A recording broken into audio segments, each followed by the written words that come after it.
Google யாத்திரையில ரமலா Reddy ஆசிரமம்னு சொல்லிட்டு ஒரு இடம் இருக்கு. ரொம்ப முக்கியமான இடம். அங்கதான் இருக்கும். நம்ம யமுனா நதியில குளிச்சுட்டு கோகுலத்துல கண்ணன், பலராமன், யசோதா, நந்தகோபர் வாழ்ந்த வீட்டை பார்க்கறது எவ்வளவு முக்கியமோ அதே போல இங்க ரமலா ரெட்டின்னு ஒரு ஆசிரமம் இருக்கு. அந்த ஆசிரமத்து வாசல்ல தான் இருக்கும். இப்ப அந்த ஆசிரமத்துக்கு எதிரில் இருக்கிற சரணாலயத்துல இருக்கிற மான்கள், அங்க இருக்கிற பறவைகள் எல்லாத்தையும் பார்த்துட்டு இருக்கோம். இந்த ஆசிரமம் ஒரு ரம்மியமான ஒரு அழகா இருக்கும். இங்க வந்தா ஒரு மிகப்பெரிய அமைதி கிடைக்கும். அதனால நம்ம இந்த ஆசிரமத்தை நம்ம கண்டிப்பா விசிட் பண்ணிட்டு தான் போகணும். இந்த ஆசிரமம் ரொம்ப தூரம்லாம் கிடையாது. நம்ம எப்படியா இருந்தாலும் யமுனா நதியில குளிப்போம். குளிச்சுட்டு நேரா நம்ம கோகுலம் போவோம். அந்த கோகுலத்துக்கு போற முன்னாடியே தான் இந்த ஆசிரமம் இருக்குது. நம்ம இந்த ஆசிரமத்தை பார்த்துட்டு கூட கோகுலம் போகலாம்.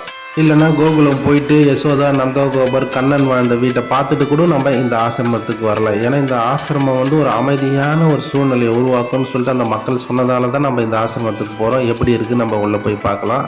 நம்ம ஊர்லேயும் நம்ம ஆசிரமம் பார்த்துருப்போம். ஆனால் இந்த அளவுக்கு ஒரு ரம்மியமாக இருக்குமான்னு தெரியல. ஏன்னா இயற்கையோடு சேர்ந்து அந்த காலத்தில் எப்படி ஒரு ஆசிரமம் இருக்குமோ அதே போல் இருக்குது.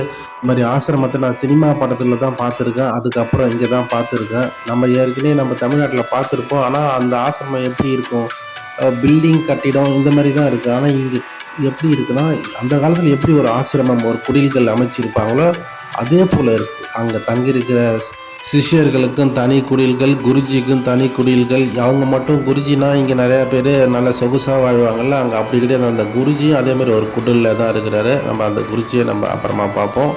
இப்போ இந்த ஆசிரமத்துக்கு உள்ள இந்த ஒரு இடம் பிளேஸ் எதுக்குன்னா, இங்கே தான் வந்து எல்லா குருஜிமார்கள், கண்ணன் எல்லாரையும் வச்சு வழிபடுற இடம். இங்கே பாருங்கள் மக்கள் எவ்வளோ ஆனந்தமாக கூத்தாடுறாங்கன்னு சொல்லிட்டு. இங்கே வந்தால் ஒரு இருக்குன்னு சொல்லுவோம்ல, மனக்கவலைகள் அதெல்லாம் அடியோட பறந்துடும். ஏன்னா மக்களோட இங்கே ஆட்டத்தை பாருங்க.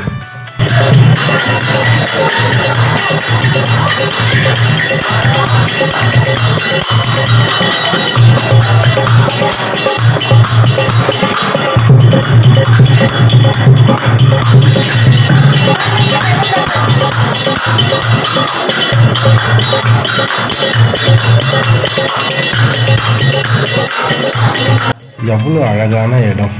வாழ்க்கையில் எவ்வளோ பிரச்சனை தான் இருந்தாலும் அனைத்து பிரச்சனைகளையும் மூட்டை கட்டி ஓரம் வச்சுட்டு எவ்வளோ ஆனந்தமாக பகவான் பேரை சொல்லி கூத்தாடுறாங்க பாருங்கள். சாயந்தர நேரம் ஒரு பூஜை நடக்குது பாருங்கள். இப்போ கரெக்டாக மணி ஒரு 5 இருக்கும். 5 மணிக்கு இங்கே பூஜை. ஏன்னா 7 மணிக்கு இங்கே யமுனா ஆரத்தி ஒன்று இருக்குது. நம்ம அது யமுனா ஆரத்தியும் பார்ப்போம். அந்த நம்ம கங்காவில் பார்த்தோம்ல கங்கா ஆரத்தி, அதே போல் இங்கே யமுனாவுக்கு ஆரத்தி எடுக்கிறாங்க. ஏன்னா புண்ணிய நதிகளை ஆரத்தி எடுப்பது இங்கே இருக்கிற ஒரு மிகப்பெரிய வழக்கம்.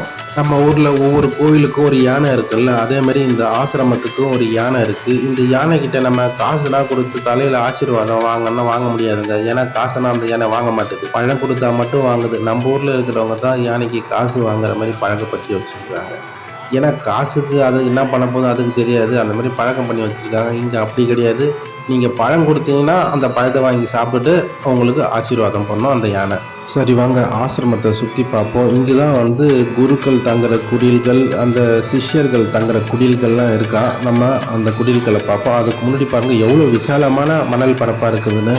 நம்ம அங்கே போய் வணங்கிட்டு வந்து இங்கே அழகாக உட்காந்துட்டு கூட கொஞ்சம் நேரம் போகலாம் பொழுது. அந்த அளவுக்கு நல்ல ரம்மியமாக இருக்குது இடம். நம்ம ஊர் கோவிலெலாம் நம்ம போனோம்னு வைங்களேன், சில பேர் மட்டும் உள்ளே கூப்பிடுவாங்க, சில பேர் வெளியில் நிறுத்துவாங்கள்ல. அந்த மாதிரி பழகலாம் இங்கே வடநாட்டில் எங்கேயுமே கிடையாது. நான் பார்த்த வரைக்கும் அந்த மாதிரி எங்கேயுமே இல்லை. யார் போனாலும் உள்ளேயும் போய் நிற்கலாம், வெளியே நிற்கலாம். நம்மளோட இஷ்டம் தான், அவங்க எதுவும் சொல்லவே மாட்டாங்க.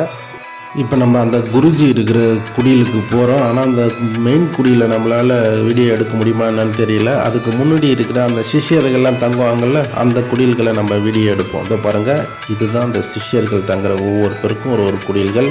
மிகவும் சாதாரணமாக தென்னை ஓலைகளிலும் மூங்கிலும் பின்ன குடில்களில் தான் சிஷ்யர்களும் குருமார்களும் தங்கியிருக்கிறாங்க. எந்த அளவுக்கு எளிமையாக இருக்கிறாங்கன்னு பாருங்கள். இவங்க வடநாட்டிலேருந்து வந்த சன்னியாசிகள் மூல காலத்தை தட்டிட்டு பகவான் பேரை சொல்லிட்டு எவ்வளோ ஆனந்தமாக கூத்தாடுறாங்க பாருங்க. ஒரு ஆசிரமம்னா எப்படி இருக்கணும்னு சொல்லிட்டு ஒரு உதாரணம் நம்ம இந்த ஆசிரமத்திலே பார்த்துட்டோம். நன்றி நண்பர்களே. இந்த வீடியோ பிடிச்சிருந்தா நம்ம சேனலுக்கு ஒரு சப்ஸ்கிரைப் பண்ணுங்கள், நம்ம வீடியோவுக்கு ஒரு லைக் போடுங்க, ஒரு ஷேர் பண்ணுங்கள். மீண்டும் வேறு ஒரு வீடியோவில் சந்திப்போம். நன்றி, வணக்கம்.